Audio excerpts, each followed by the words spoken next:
ओम नमो भगवते वासुदेवाय. सार्थ सुबोध ज्ञानेश्वरी. लेखन व वाचन सौ मनीषा भास्कर अभ्यंकर, महाराष्ट्र, मिरज 416410. अध्याय 13वा. क्षेत्र क्षेत्रज्ञ योग.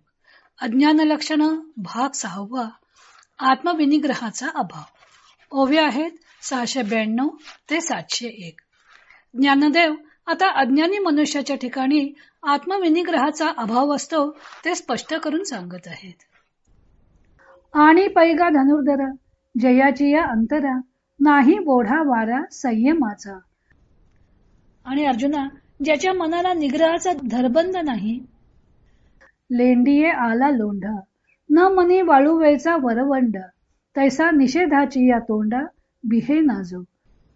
ओहोळाला पूर आला असता तो लोंढा जसा वाळूच्या बांधाला जुमानत नाही, तसा जो निषिद्ध कर्माला तोंड देण्यास भीत नाही. व्रताते आडमोडी, स्वधर्मो पाये ओलांडी, नियमाची आस तोडी, जयाची क्रिया. व्रताना मध्येच मोडतो, स्वधर्माला लाथेने जुगारतो व ज्याच्या कर्म करण्यात नियमाने वागण्याची आशाच राहत नाही. नाही पापाचा कंटाळा, नेणे पुण्याचा जिव्हाळा, लाजेचा पेंडवळा खाणो निघाली. ज्याला पापाचा कंटाळा नाही, जो पुण्याला आश्रय देत नाही व जो लाजेची मर्यादा समूळ खणून टाकतो.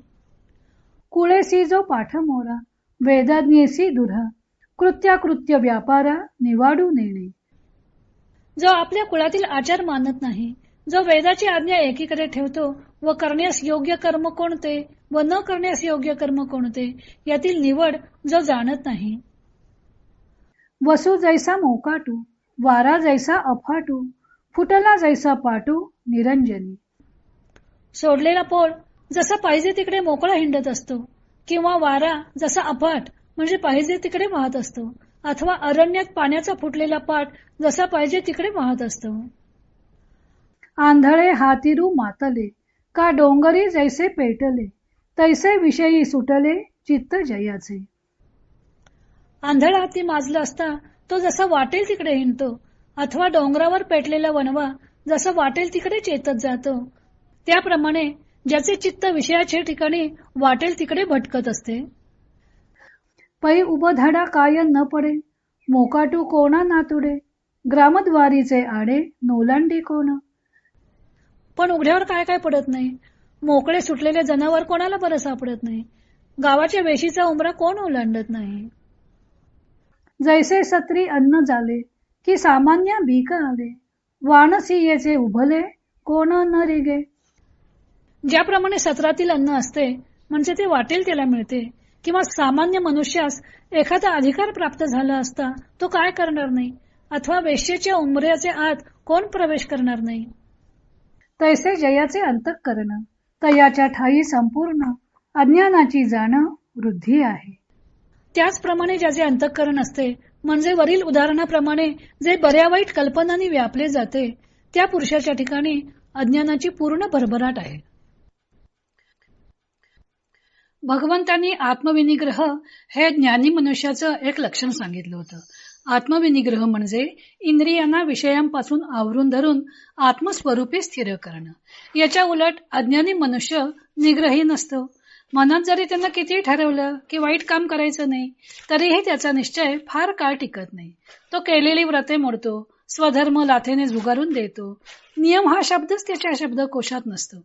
ओहळतो केवढा, पण त्यातील पाण्याने जरासा वेग जरी घेतला तरी त्याच्या पुढे वाळूचा बांध टिकत नाही, लगेच वाहून जातो.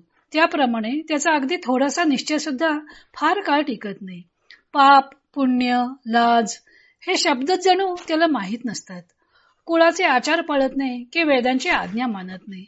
कर्माविषयी त्याचा विवेक पार लयाला गेलेला असतो. असं ज्ञानदेवानी अज्ञानी मनुष्याचं वर्णन केलेलं आहे. याचा निग्रह फार काळ टिकत नाही.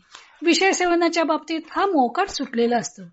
ज्ञानदेवानी त्यासाठी पोळ, वारा, फुटलेल्या पाण्याचा पाट, आंधळा हत्ती, वणवा, उकिरडा, मोकाट जनावर, गावाची वेस, अन्नसत्र, अनधिकारी मनुष्याच्या हातात आलेला अधिकार, वाण्याचं दुकान, वेश्या अशा 12 दृष्टांतांचा वापर केलेला आहे. देवाला वाहिलेला पोळ मोकाट सुटलेला असतो.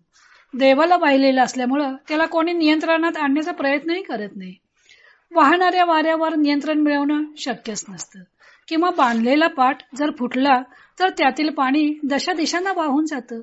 मदोन्मत्त हत्ती जर आंधळा असेल तर तो मोकाट फिरत राहील किंवा वणवा एकदा पेटला की सारे वनच जाळून टाकतो. तसं विषयी मनुष्याचं विषय सेवन अमर्याद असतं. त्याचं वागणं म्हणजे जणू काही उकिरड्याच. उकिरड्यावर सर्व प्रकारचा केर येऊन साठून राहतो. तसे अज्ञानी मनुष्याचे मन जणू उकिरडा असतं. सर्व प्रकारच्या वाईट वासना त्याच्या मनात साचून राहिलेल्या असतात. जणू मोकाट सुटलेले जनावरच. ते जसं मोकाट फिरतं तसा हा विषयामध्ये मोकाट फिरत असतो. गावाच्या वेशीचा उमरा प्रत्येक जण कधी ना कधीतरी ओलांडतोच. त्याप्रमाणे अज्ञानी मनुष्य नियमांची हद्द ओलांडून विषयांमध्ये प्रवेश करत असतो. अन्नसत्रामध्ये सर्वांनाच अन्न मिळत असतं. तसे याच्यासाठी जणू विषयांचं अन्नसत्रच मानलेलं असतं. त्याच्या अंतःकरणात विषयांना मुक्त द्वार असतं.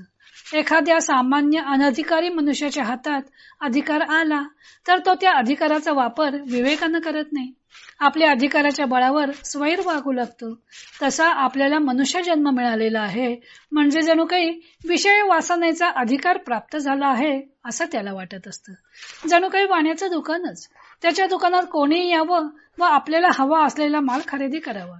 तसं त्याचं अंतःकरण म्हणजे जणू काही वाण्याचं दुकान. सर्व प्रकारच्या विषयांचा माल त्यात भरलेला असतो. किंवा वेश्येचे द्वार सर्वांना खुलं असतं.